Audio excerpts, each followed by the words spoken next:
What's going on, guys? I Dream of Dreamcast. We're back. So a lot of you see my last video where I went to this place called Classic Game Junkie.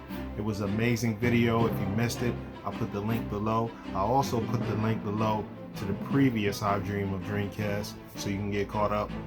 In my Classic Game Junkie video where we toured that amazing store, I promise you guys I would just give you a quick peek at some of the things I picked up.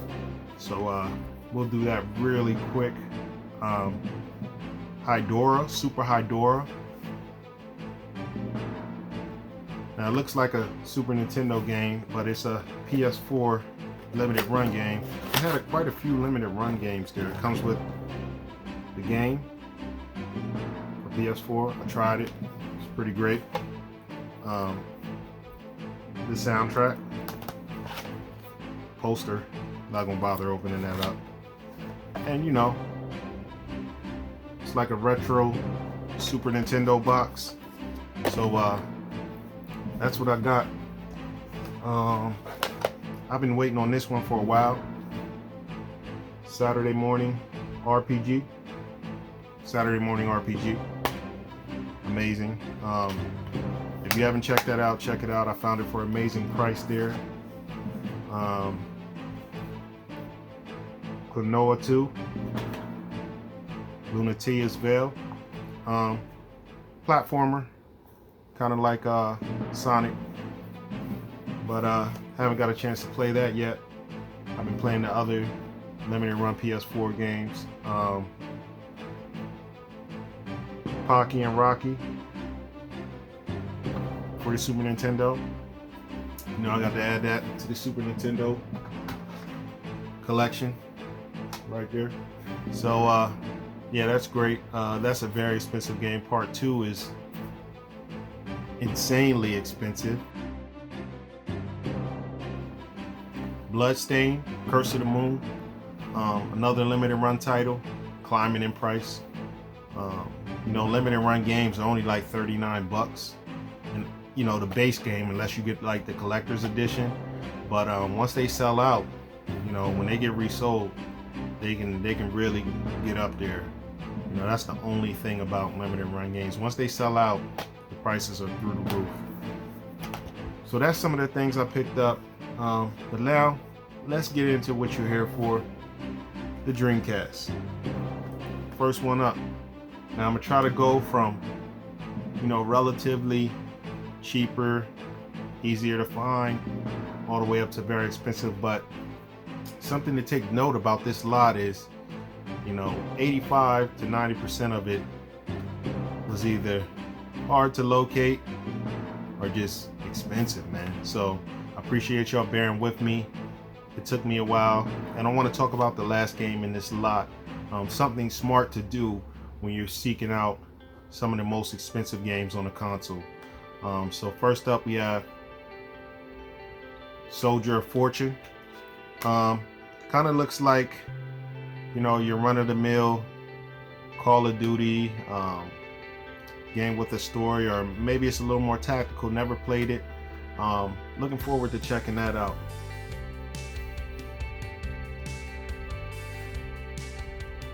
The Ring, Terror's Realm. I seen the Ring movie.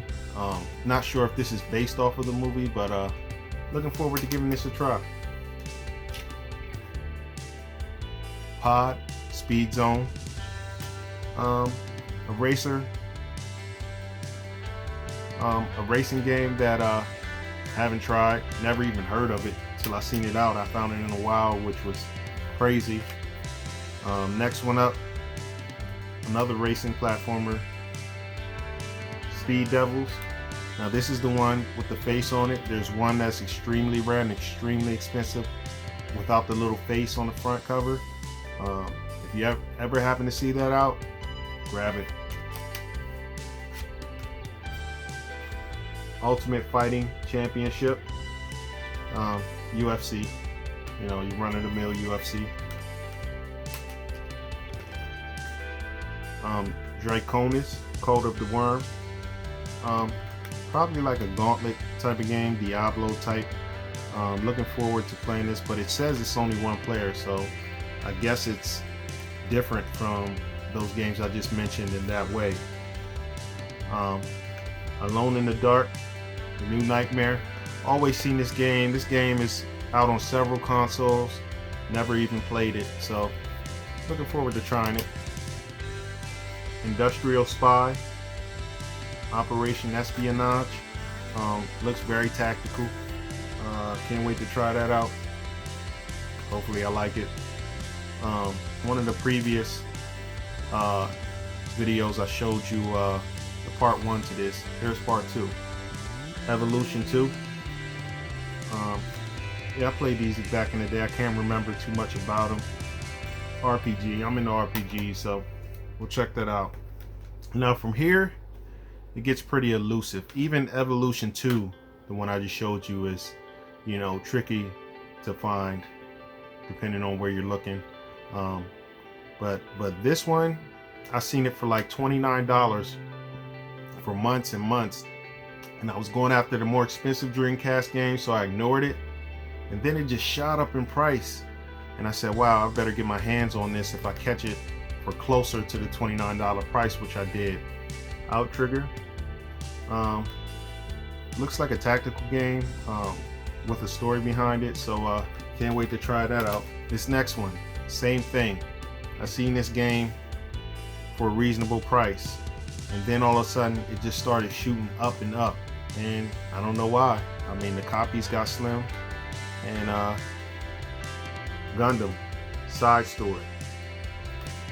I'm into Gundam games. I got Gundam for the PS2.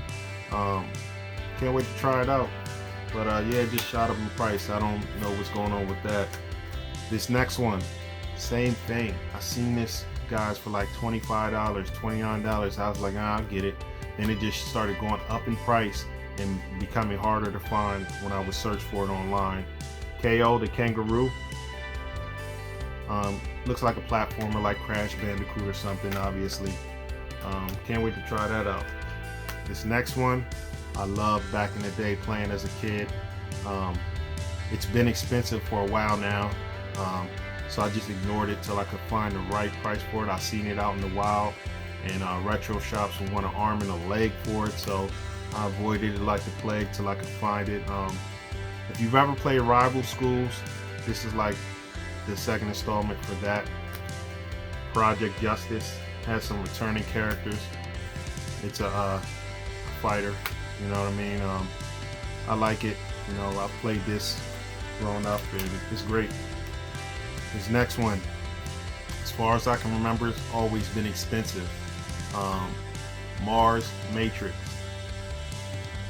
Ever since I've been seeing it, it's been expensive.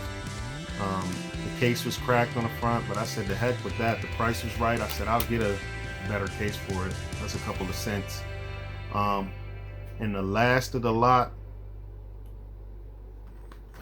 I don't even know what to say.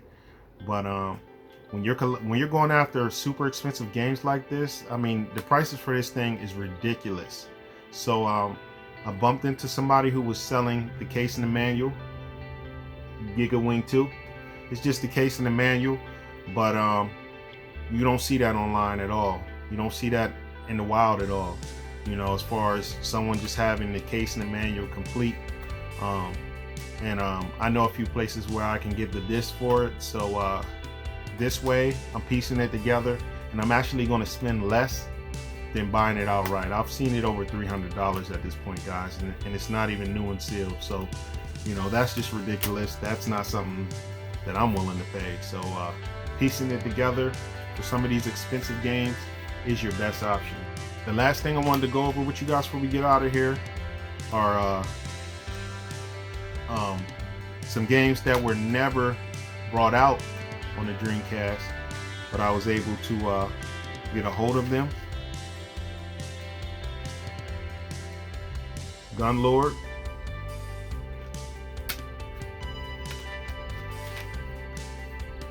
Magician Lord. They're platformers in their own right, and I think they're pretty cool. Neo Geo games that were put out on Dreamcast, like homebrews independently. So check those out. You can come across those. Really good games. Difficult, but really good. But that's all I have for you guys. If it's your first time here, go ahead and click that subscribe, smash that bell for me so we can keep in touch. I'm gonna keep chipping away at these Dreamcast videos. If you haven't seen the others, they'll be in the description below. If you missed the retro game tour we did, that'll be in the description below. And I want to thank you guys for taking the time to watch. Got any questions, any comments? If you have any of these Dreamcast games, if you like any of these Dreamcast games, get in the comments below and let me know your thoughts on it. I appreciate you guys tuning in. Until next time, peace.